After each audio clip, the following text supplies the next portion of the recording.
بسم اللہ الرحمن الرحیم۔ حضرت ابو بکر رضی اللہ عنہ سے روایت ہے کہ رسول اللہ صلی اللہ تعالیٰ علیہ وسلم کے زمانے میں سورج گرہن ہوا۔ آپ صلی اللہ تعالیٰ علیہ وسلم اپنی چادر گھسیٹتے ہوئے تیزی سے مسجد پہنچے۔ صحابہ رضی اللہ عنہ آپ صلی اللہ تعالیٰ علیہ وسلم کے پاس جمع ہو گئے۔ آپ صلی اللہ تعالیٰ علیہ وسلم نے انہیں 2 رکعت نماز پڑھائی اور گرہن بھی ختم ہو گیا۔ اس کے بعد آپ صلی اللہ تعالیٰ علیہ وسلم نے ارشاد فرمایا، سورج اور چاند اللہ تعالیٰ کی نشانیوں میں سے 2 نشانیاں ہیں۔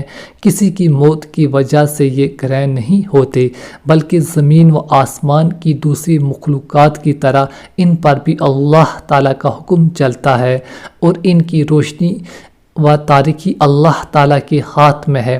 اس لیے جب سورج اور چاند گرہن ہوں تو اس وقت تک نماز اور دعا میں مشغول رہو جب تک ان کا گرہن ختم نہ ہو جائے، چونکہ رسول اللہ صلی اللہ تعالیٰ علیہ وسلم کے صاحبزادے حضرت ابراہیم علیہ السلام کی وفات اسی دن ہوئی تھی، اور بعض لوگ یہ کہنے لگے تھے کہ گرہن ان کی موت کی وجہ سے ہوا ہے، اس لیے یہ بات رسول اللہ صلی اللہ تعالیٰ علیہ وسلم نے ارشاد فرمائی۔